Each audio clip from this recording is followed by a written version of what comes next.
찬양, 은혜로운 찬양, 하나님께 영광 돌립니다. 제가 어제 저녁에는 여러 가지 지금 국내 정세 또 여건들을 생각하면서 하나님 앞에 조금 말하자면 불신앙적인 태도를 가지고 기도를 했습니다. 왜 이렇습니까? 왜 이렇게 나라가 어렵습니까? 왜 국제정세는 이렇게 점점 어려워집니까? 왜 사람들이 심각한 정신문제와 영적 문제 속에 빠져들어갑니까? 동성애를 찬성하고 분명히 이 복음 외에는 인생 구원길이 없는데 왜 사람들은 자꾸 엉뚱한 길에, 심지어 기독교인들조차도 종교다원론을 주장하고, 그리고 한국 교회는 조금만 교회가 역사 일어나고 부흥되고 하면은 이단으로 정죄합니까? 아마 여러분이 요즘 카톡에서 많이 뜨는 춘천 한마음교회, 부활하신 주님을 강조하고 또 그것으로 인해서 많은 지금 불신자들이 회개하고 돌아오는 간증자들을 세워서 이제 아마 카톡이 전국으로 지금 다 보고 있는데, 아니 교단 이번 총회를 하면서 그걸 또 이단으로 얘기를 하고 있는 게 될 때, 하나님 이게 뭡니까? 이 도대체 어찌 된 일입니까? 그러니까 이해가 안 되는 거 있죠. 복음운동만이 인생 문제 해답이고 재앙을 막을 수 있는 길인데, 유럽 교회 다 문 닫고 미국 교회도 점점 문을 닫고, 미국 교회가 이미 복음이 거의 없어져 있는 상태 아닙니까? 한국 교회도 그렇고. 그래야 나라가 잘 되면 좋은데 지금 나라 안팎으로 가장 전쟁의 위기에 처해 있는 현실 사정 아닙니까? 그 걱정스러운 부분들을 놓고 하나님 앞에 기도하고 있는데, 오늘 아침에 제가 말씀이 생각났어요. 사도행전 1장 6절 7절 말씀이 생각이 나더라고요. 지금 제자들이 부활 승천하시고 이제 부활하시고 승천하시기 전에 40일 동안 감난산에서 하나님 나라의 설명을 하시고, 이제 주님 이 땅의 사역을 다 마무리하시고 승천을 앞두고 있는 그 상태에서 제자들이 주님께 물었습니다. 주님, 이스라엘을 회복하심이 이때입니까? 질문할 만하죠. 지금 이스라엘은 사실 수백 년 동안 지금 속국되어 있거든. 바빌론 포로 이후에 잠깐 자기들이 성전도 회복하고 했지만은 얼마 안 돼서 바로 헬라, 로마 계속 지금 지배를 받고 있어요. 그게 수백 년입니다. 분명히 메시아가 오면은 이스라엘이 회복될 거라고 믿고 있는 거거든. 근데 이 예수가 그리스도인 거 확실한데 왜 국가는 지금 속국 상태에 있어? 대부분의 백성들은 지금 갈 바를 알지 못하고 방황하고 저주와 재앙 고통 속에서 헤매고 있는데, 그러면 그 시기가 언제입니까? 물은 거예요. 그랬더니 예수님이 뭐라고 대답하셨습니까? 그 때와 시기는 아버지께서 자기의 권한 주시니 너희가 알 바 아니오. 그러면서 오직 성령이 너희에게 마시면 너희가 권능을 받고 예루살렘과 온 유대와 사마리아와 땅 끝까지 이르러 내 증인이 되리라. 그건 네가 걱정할 부분이 아니다. 그건 하나님의 주권 속에 있고 하나님의 권한이 있는 거다. 오직 너희가 할 수 있는 것은 성령 충만받고 땅끝까지 증인되는 거다. 그 말씀을 들으면서 그래, 사실 이 세상 모든 만물은 하나님이 주관하고 계시거든요. 이렇게 되든 저렇게 되든 우리가 마음대로 할 수 있는 부분이 아니고 하나님이 주관하고 계시는 거기 때문에 개인의 생명도 국가의 미래도 세계의 지금 이런 정세도 사람이 마음대로 할 수 있는 것이 아니고 하나님의 손에 달려있는 거예요. 그러면 우리가 어떻게 인도받아 가야 되겠느냐? 그 답은 예수님이 말씀하셨어요. 너희는 먼저 그의 나라와 그 일을 구하라. 그리하면 이 모든 것 내가 너희에게 더하여 주겠다. 그 말씀 붙잡고 나가는 겁니다. 나머지는 하나님께 맡겨야 됩니다. 하나님 하시는 일에 우리가 걱정할 필요가 없는 거죠. 그래서 저나 여러분들이 지금 참 우리가 땅에서 성공하고 참 응답 받으려고 하면은 하나님이 쓰시는 사람이 되어야 됩니다. 어떻게 하면 하나님 앞에 쓰임받는 사람이 될 거냐? 그게 이제 중요하죠. 성경에는 많은 증인들이 있습니다. 요셉 노예로 팔려갔는데 나중에 그 시대를 살리는 총리가 됐어요. 다윗 목동이었는데 나중에 전 이스라엘을 구원하는 대제국을 건설한 왕이 됐습니다. 그 외에도 성경에 나오는 인물들 가운데 많이 있습니다. 로마서 16장에 나오는 인물들이나 히브리서 11장에 나오는 그 인물들 다 하나님 앞에 쓰임받는 사람들이었어요. 그리고 여러분에게 제가 생각했어야 될 거는 뭐냐면은 세상의 영웅이 전쟁 영웅이요. 세상에서 많은 사람들이 영웅이라고 추받들고 있고 추앙하고 있는 사람들이 전쟁을 통해서 수많은 인간을 죽인 살인자입니다. 그렇게 해서 큰 제국을 건설해서 막 자기의 권력을 가지고 군림했던 사람들이 아닙니까? 그리고 그렇게 강대국도 오래 가지 못했어요. 결국은 개인도 비참하게 망했고 그 강대국도 얼마 가지 못하고 멸망에 이르렀습니다. 그 역사가 계속 반복되어진 거지. 그리고 그 인생은 사실 세상 역사와 함께 끝나는 겁니다. 그러나 영원히 그 이름이 없어지지 않고 남는 비밀이 뭐요? 구원받은 하나님의 자녀요, 하나님의 손에 붙잡혀 쓰임받은 자들입니다. 하나님의 말씀은 영원히 없어지지 않습니다. 그 말씀 속에 기록되어진 이 믿음의 사람들만 참 성공자예요. 이게 우리가 세상 기준을 가지고 보는 게 아니고 이런 성경을 기준으로 해서 우리는 잠깐 보이는 세상, 언젠간 이 세상은 없어진다고 성경은 예언해 놨고 종말이 오고 그것이 언제냐? 주님 재림과 함께 끝날 거라고 성경은 예언되어 있고 그 말씀이 그대로 성취되고 있는 중입니다. 그렇다면 우리가 하나님 앞에 쓰임받는 자면 참 성공자요. 그리고 그것이 참된 응답입니다. 어떻게 하면 되겠냐는 거예요. 하나님의 중심을 아는 사람이 되어야 됩니다. 여러분은 하나님의 중심에는 뭐가 있을까요? 그리스도를 통해서 인간 구원받는 그 복음의 언약입니다. 그것이 하나님의 중심입니다. 그걸 여러분들이 놓치면 안 됩니다.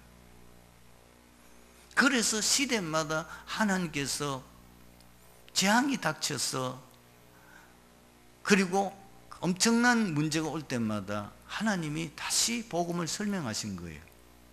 처음부터 설명하셨어요.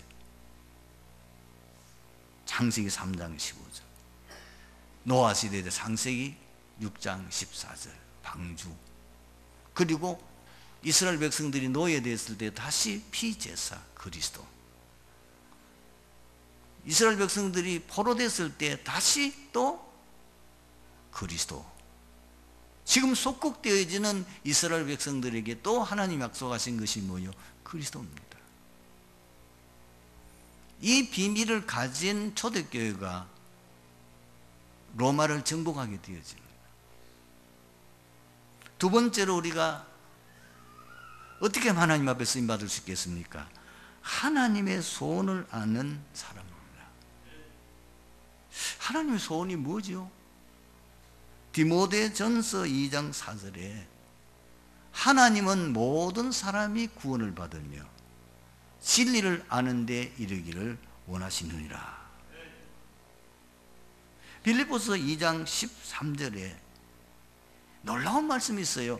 너희 안에서 행하시는 이는 하나님이시니 자기의 기쁘신 뜻을 위하여 너희에게 소원을 두고 행하게 하시나니. 이 말씀을 깊이 생각해 보십시오. 구원받은 하나님의 자녀는 그 속에 하나님이 성령으로 함께 하시면서 지금 우리 속에서 행하시는 일은 내가 아니고 하나님이시라고 말해요. 그 하나님이 우리에게 소원을 두고 행하시는 건데, 그 행하시는 일이 뭐요? 이 복음을 믿고 구원받는 겁니다. 첫 번째는 제가 뭘 얘기했죠? 하나님의 중심은 구원이요. 인간 구원이요. 그 구원자로서 그리스도를 보내주셨고 그 그리스도를 통해서 인간 구원을 하겠다는 것이 하나님의 중심이에요. 두 번째, 하나님의 소원은 그 그리스도를 믿음으로 구원받는 겁니다. 그래서 하나님은 어떤 사람을 찾고 있냐 하면은 이 복음을 전달할 자를 찾고 있는 겁니다. 여러분, 이 신구약 성경에 나타나 있는 많은 사람들 가운데에 하나님이 쓰시는 사람들은 다른 아무 조건이 필요 없습니다. 그 사람이 지금 어떤 배경과 상태에 있느냐 아무 관계 없습니다. 복음 알고 그 복음 전달할 자를 하나님 쓰셨습니다. 그래서 하나님이 저 디셉 사람 엘리야를 부르신 거예요. 시골이요. 아벨 모울라에 있는 엘리사를 부르신 거예요. 그래서 하나님이 저 베들레헴의 목동으로 있는 다윗을 부르신 겁니다. 예수님의 제자들 보고 천사가 뭐라고 합니까? 갈릴리 사람들아. 굉장히 그거는요 모욕적인 말이거든요. 이 촌놈들아, 그 말이죠. 하나님이 쓰시는 사람들은 하나님의 소원을 아는 사람인데 그 하나님의 소원이 뭔지를 알면은 지금 그 사람이 가지고 있는 모든 조건과는 아무 상관없이 쓰셨다고 말입니다. 그걸 여러분 아셔야 돼요. 그러면은 놀라운 일이에요. 다시 말하면은 천명을 감당할 사람을 하나님이 쓰신 겁니다. 그게 초대교회.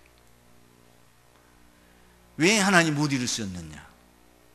복음 알고 그 복음을 전달할 천명을 깨달았기 때문에 하나님이 그 무식한 무디를 쓰신 거예요. 무식한 거하고는 하나님과는 아무 상관없습니다. 세 번째로, 하나님은 어떤 사람을 씁니까? 하나님의 계획을 아는 사람입니다. 여러분, 하나님의 계획은 너무 간단한 게 예수님께서 말세에 대해서 말씀하셨는데 마태복음 24장 14절에 나와 있어요. 이 천국 복음이 모든 민족이 증거되게 온 땅에 전파되니 그제 끝이라. 끝이 오리라고 그랬거든. 세계 복음화가 하나님의 계획입니다. 빌립보서 1장 6절을 보면은 너희 안에서 착한 일을 시작하신 이가 그리스도 예수의 날까지 이루실 줄을 우리는 확신하노라. 하나님께서 아브라함을 처음 부르실 때부터 비전 주셨어요. 창세기 12장 3절. 천하 만민이 너로 말미암아 구원을 받으리라. 세계복음화예요. 어떻게 요셉이 쓰임받을 수 있느냐? 요셉은 창세기 37장 1절에서 11절을 보면은 이미 세계복음화의 비전을 하나님께로부터 받은 겁니다. 어떻게 바울이 최고의 전도자로 선교사로 쓰임받았느냐? 이걸 알은 거예요. 그래서 사도행전 19장 21절을 보니까 로마도 보아야 하리라. 이게 보통 말이 아닙니다. 에베소 지역에 대역사 일어났어요. 거기서 자기가 편안하게 평생 목회할 수 있어요. 많은 사람이 존경받으며 인정받으며 살 수 있어요. 그런데 바울은 거기에 머물지 않았습니다. 내가 로마도 보아야 하리라. 세계복음화의 언약을 벌써 언약으로 굳게 붙잡은 겁니다. 오늘 이제 본문 들어가 보십시다. 모든 기독교인들은 신앙생활을 잘 하기를 원합니다. 그리고 하나님께 축복받고 응답받기를 원합니다. 설사 장난삼아 교회에 오거나 그냥 가족 따라 올 수도 있습니다. 그래도 교회에 와서 잘되고 복받기를 원합니다. 이 소원을 성취하려면 반드시 예배에 성공해야 됩니다. 신자가 예배 성공 하나로 모든 답을 얻고 인생 성공한다면 가장 정상적인 신앙생활을 하고 있는 신자라고 할 수 있습니다. 여러분들이 오늘 주일 예배로 인생 성공해야 돼요. 오늘 하루 종일 하나님 앞에 예배드리는 이 예배로 통해서 여러분 인생 끝나야 된다니까요. 그게 가장 정상적이에요. 그러면 어떻게 하면 우리가 예배에 성공할 수 있습니까? 네 가지를 오늘 여러분들 기억하시기 바랍니다. 그 첫 번째가 먼저 예물의 의미를 알아야 합니다. 다시 말하면 바른 복음을 알아야 돼요. 지금 이스라엘 백성들이 하나님 앞에 제사 드리는 5가지 제사, 그 제사의 가장 핵심되는 내용이 뭡니까? 예물을 하나님 앞에 드리는 겁니다. 도대체 그 예물을 하나님 앞에 드리는 게 뭐가 그렇게 중요합니까? 응답받는 것보다도 더 중요한 것이 인생 근본 문제를 해결하는 겁니다. 많은 사람들이 성공하기를 원합니다. 많은 사람들이 응답받기를 원합니다. 복음 모르고 성공한 사람들이 참 성공했느냐 하는 겁니다. 잘 여기서 결론 내려야 돼요. 복음도 모르고 성공하고 출세한 사람들 많이 있습니다, 세상에. 그런데 그 인생 살아가다 어느 날 갑자기 그들에게 재앙이 닥쳤어요. 저주가 있네요. 어느 날 멸망하고 말아요. 많은 사람들이 그걸 모르겠는 거예요. 많은 사람들이 정쟁 영웅들을 아주 존경하고 그 사람들을 숭배하고 그 사람들 같이 되기를 바라고 있습니다. 그러나 그 인생 막판에 가서 어떻게 되는지 보세요. 징기스칸 마지막 인생에 온몸에 창에 찔려서 피를 흘리며 말 타고도 죽었어요. 히틀러 자살했어요. 나폴레옹 유배지에 가서 온몸에 그것이 지금 암인지 피부병인지 모르겠지만은 그렇게 인생은 끝났어요. 비참하게 끝났어요. 왜 여러분 응답보다도 성공보다도 왜 인간의 근본 문제 해결이 중요하냐? 그 문제 해결 안 되면 인생 문제 해결 안 돼요. 다 가져도 행복 없어요. 지금 세상에 성공한 사람들이 그걸 말하고 있잖아요. 많은 연예인들이 뭐라고 고백합니까? 나는 공황증이 있습니다. 나는 지금 정신 문제에 시달리고 있습니다. 고백하고 있잖아요. 어떤 사람은 약물 중독으로 죽고, 어떤 사람은 지금 약물 중독에 시달리고 있잖아요. 성공한 사람들 가운데 왜 그 사람들이 2번, 3번, 10번 이혼하고 그럽니까? 세상 부러워하는 거 다 가지고 있는데,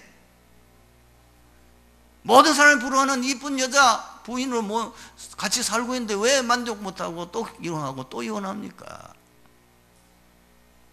하나님을 떠난 인간은 행복 없어요. 다 가져도 재앙 못 막아요. 멸망 못 막아요. 우리는 그 문제를 해결할 수 있는 답이 그리스도 복음인 거예요. 그걸 지금 아는 것이 예배의 가장 중요한 거예요. 하나님께서 인간 문제, 창세기 3장, 그것이 근본 문제예요. 그 결과로 인간에게는 절대로 빠져나올 수 없는 6가지 운명 속에 묶여 살아요. 그리고 대부분의 세상 사람들은 12가지 문제, 그걸 성공으로 생각하고 살아가고 있잖아요. 그러다가 어느 날 멸망에 들어닥친데 막을 수가 없어요. 종교로도 안 돼요. 선행으로도 안 돼요. 철학, 과학으로도 안 돼요. 어떤 것으로 해결할 수가 없어요. 그래서 하나님이 그 문제 해결할 수 있는 길을 열어주셨는데, 그리스도, 그 재물이 그리스도인 겁니다. 내가 죽어야 될 그 저주재앙, 그분이 대신하여 죽으심으로 말미암아 내가 구원받는 걸 말하는 겁니다. 이것이 재물의 제사 핵심입니다. 여러분들이 왜 짐승을 잡아서 피를 그 제단 사방에 뿌립니까? 그 그리스도의 피, 그 그리스도라야만, 피 언약이 뭐냐? 그 그리스도라야만 사탄 권세, 죄의 권세, 사망, 지옥 권세에서 해방될 수 있기 때문에 그렇습니다. 그래서 에베소서 2장 1절에 그는 허물과 죄로 죽었던 너희를 살리셨도다. 그는 누굽니까? 그리스도입니다. 그분이 우리가 받아야 될 그 죄의 저주, 재앙, 멸망을 대신 십자가에 죽으심으로 말미암아 우리를 대신해서 했기 때문에 그 그리스도를 통해서만 구원을 받을 수 있는 거예요. 여러분, 로마서 8장 1절 2절, 그러므로 이제 그리스도 예수 안에 있는 자에게는 결코 정죄함이 없나니, 왜 그러냐? 그리스도 예수 안에 있는 생명의 성령의 법이 죄와 사망의 법에서 너를 해방하였습니다. 여러분, 역사적으로 아무리 발전돼도 비언약 복음이 희미해지면은 시대적인 재앙이 임했어요. 그게 성경이 말하는 역사예요. 그것이 지금 세상 역사가 말하는 겁니다. 속지 말아야 돼요. 여러분, 이 노아 시대 때 굉장히 발전된 시대입니다. 그들은요 거의 1000년 가까이 살았어요. 그러니까 우리와는 완전히 다른 거 아니에요. 나는 그 시대에 공룡이 살았다고 봅니다. 그 시대의 나무는 지금 있는 나무하고 달라요. 그 흔적이 뭐죠? 석탄이 땅에서 많이 나는데 그게 어디서 생겼겠냐는 거예요. 화석대가, 화석연료잖아요. 기름이 많이 나오는 거 화석연료라고 과학자들이 말하고 있잖아요. 언제 생겼겠냐는 거예요. 저는 확실하게 자신 있게 말하면 노아 시대. 인간이 수명이 1000년 가까이 살다 보니까 과학자들이 계산해 봤어요. 노아가 멸망당할 그 당시의 인구가 지금 인구와 맞는다는 겁니다. 지금 인구보다 더 많답니다. 100억 인구래요. 그런데 왜 망했습니까? 복음이 없어지니까. 복음이 없어지면 뭐죠? 흑암이 닥쳐요. 재앙이 닥쳐요. 멸망이 올 수밖에 없어요.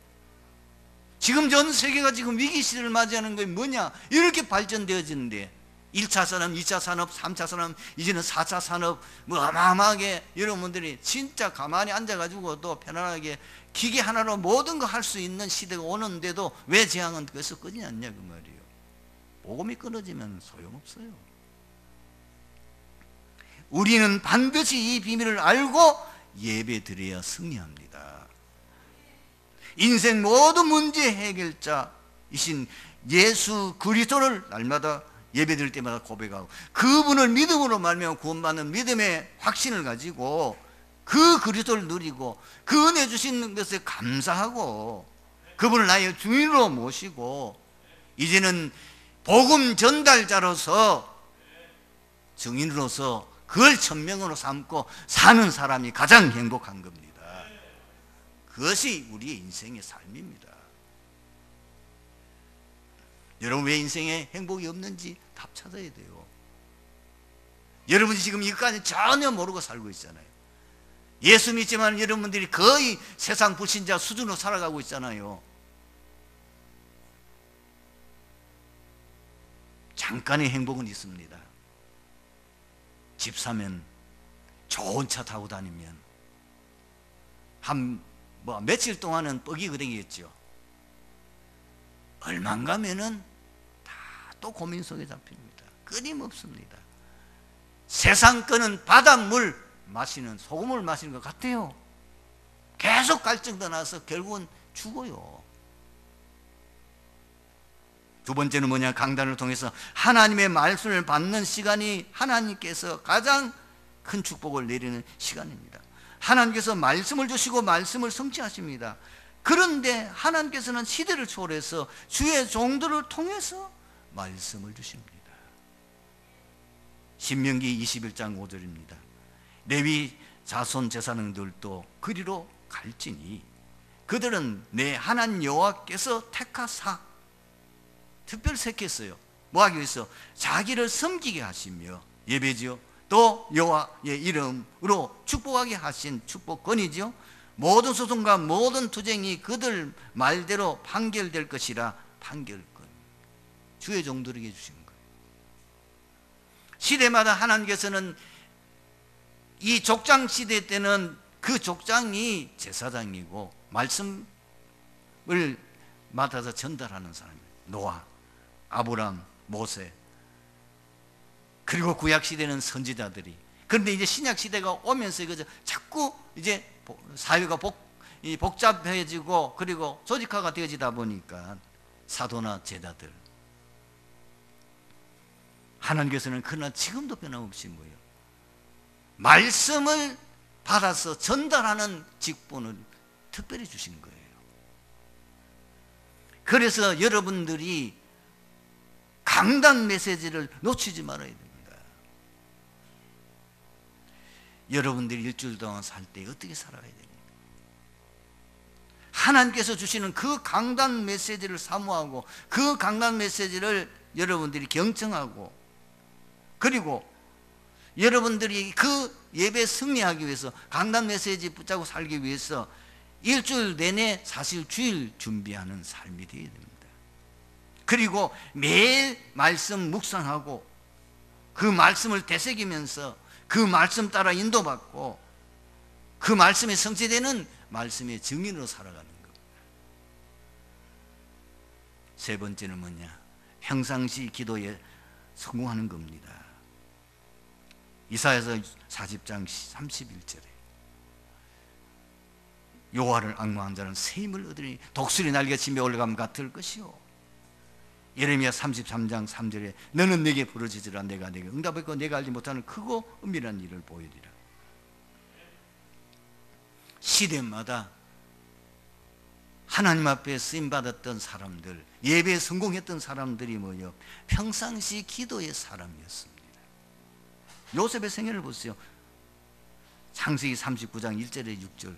요셉은 노예살이하고 있는 것 같지만 사실 매일매일 생활이 하나님과 교제하는 기도의 사람이었어요. 그러니까 형통해질 수밖에 없죠. 다윗의 생애를 봐도 마찬가지입니다. 시편 5편 3절에 아침에, 시편 17편 3절에 저녁에. 이것이 다윗의 삶입니다. 아침마다 기도하고 밤에도 기도하고, 그리고 평상시 낮에는 어딘가 시편 23편 고백입니다. 여호와는 나의 목자시니 내가 부족함이 없으리로다. 현장에 증인들이 있습니다. 조지 밀러의 성공의 비밀이 뭐예요? 조지 밀러 누구든지 기도의 사람이라는 것. 평생에 5만 번 이상 기도응답 받았다고 하는 전설적인 인물이에요. 그분은 늘 삶이 기도였습니다. 특별하게 뭐 앉아서 기도하는 게 아니고 삶 자체가 기도예요. 말씀 읽고, 시간만 하면 말씀 읽고 기도하는데 하나님이 다 역사하셨어요. 어떤 분들은 조지 밀러가 과거의 아버지라고 보는데 아닙니다. 그는 그의 기록을 보게 되면 수천 명 선교사 후원했습니다. 그리고 그 말년에 자신이 전 세계 다니면서 복음 전하는 전도자의 삶을 살았습니다. 불신자 가정에 결혼을 해서 자기는 예수를 믿는데 뭐 지금 할아버지 시대는 다 그렇잖아요. 다 우리 어른들이 결정해서 결혼하잖아요. 그러니까 부모님이 결혼하니까 신랑 얼굴 한 번도 보지 않고 결혼했는데 완전히 불교 집안이다. 이 사람은 진짜 예수 생명을 가진 사람이라. 그러니까 매일 그 며느리는 뭐예요? 밥 지어야 되잖아요. 하루 종일. 그러니까 밥을 지어서 그 십자 그리면서 계속 기도했어요. 이 밥을 먹는 모든 가족들 예수 믿게 달라고. 어느 날 결단했어요. 교회 갔어요. 집안에 난리가 났어요. 시아버지가 지게 짝대를 가지고 며느리를 죽으라고 폈다니까요. 신랑이 너무 열받아가지고 술을 마시고 칼을 가져와서 당신 왜 그러냐? 왜 당신이 지금까지 잘했는데 교회 감으로 인해서 우리 가정을 풍비박산을 만들고 이렇게 가정을 어렵게 하느냐? 당신하고 나하고 죽자. 그래도 그 부인은 예수 믿는 거 포기 안 했어요. 지금은 어떻게 됐냐? 그 시아버지 예수 믿고 장로 돼서 천국 갔고, 그 남편 예수 믿어서 장로 돼요. 그러니까 한 연약한 여자의 기도가 가문을 싹 바꿔버렸다니까요. 오늘 여러분들이 뭘 아셔야 되느냐? 기도의 비밀이 아무것도 아닌 것 같지만 그렇지 않습니다. 여러분들이 정시, 그 정시기도가 되어지면 무시로 기도할 수 있게 되고, 중요한 사건이 할 때마다 집중해서 기도하게 되어지고, 그 기도는 하나도 헛되지 않고 그대로 응답된 줄로 믿습니다. 마지막으로 예배 성공 왜 해야 됩니까? 가나안 땅에 들어가기 위해서입니다. 구원을 받았지만 예배를 통해서 새 은혜를 받아서 세계를 정복하여야 되기 때문이에요. 예수님께서 제자들에게 부활 승천하실 때 남겨주신 말씀입니다. 이 비밀을 아는 자는 승리했고 세상을 살렸습니다. 오늘의 말씀의 결론을 믿습니다. 응답받은 사람들의 특징이 있습니다. 복음이 영혼 깊이 뿌리 내려 있습니다. 각인 뿌리 체질도 있어요. 그리고 항상 말씀 중심의 체질이 되어 있습니다. 그리고 오직 전도자의 삶에 올인했습니다. 오늘 자리에 있는 렘넌트가 젊은 우리 성도님들은 인생의 방향, 이 세 가지 언약을 붙잡고 인도받으시기를 바랍니다. 나이 드신 분들은 이제 여러분이나 저나 살 날이 얼마 남지 않았죠. 어떻게 인생을 가장 아름답게 마무리하고 인생을 정리할 것인가? 여러분 이 땅에 살아가면서 여러분 인생에, 여러분의 하나님 앞에 설 날 그때 여러분 설날 하나님 앞에 상급받는 비밀이요, 이 땅에서 여러분 주를 위해서 어떻게 헌신했느냐, 그것만 남습니다. 그리고 우리 후대들에게 우리가 남길 수 있는 믿음의 유산, 증거를 할 수 있는 것, 그것이 무엇일까? 많이 여러분 생각하시고 기도하시면서, 이제 언제 주님 부름 받아갈지 모르는데 여러분들이 남은 생에 뭔가 트리디 교회 여러분 중직자로서, 혹은 여러분들이 오랫동안 교회 다니면서 여러분들이 세상 떠나고 난 이후에 우리 후대들이나 우리 자녀손들이 여러분들 기념비, 여러분 기념할 만한 어떤 흔적을 이 땅에 남기고 가는 것이 옳지 않겠나 생각합니다. 저는 이번 장로님들 모였을 때 얘기했습니다. 우리 교회에 지금 엘리베이터 설치해야 되는데 조금 돈이 모자라요. 가덕도가 저는 의논도 하지 않고 내 1,000만 원 헌금하겠습니다 그랬습니다. 그리고 이번 엘리베이터 설치하는 데는 진짜 기념비적인 것에 헌신하고 하는 분들 그 이름을 영원히 지워지지 않도록 엘리베이터 안에다가 이름을 새겨놓으세요. 그래야 볼 거 아닙니까? 엘리베이터를 탈 때마다 성도들이 헌금하고 그 중에 이런 분들이 이렇게 헌신해서 이 엘리베이터가 있구나. 후대들이 보고 헌신할 거 배우지 않겠습니까? 저는 제가 가지고 있는 원서 필리핀 신학교에 다 기증했습니다. 제가 가지고 있는 피아노 2개 교회에 다, 지금 우리 집은 없어요. 다 갖다 놨어요.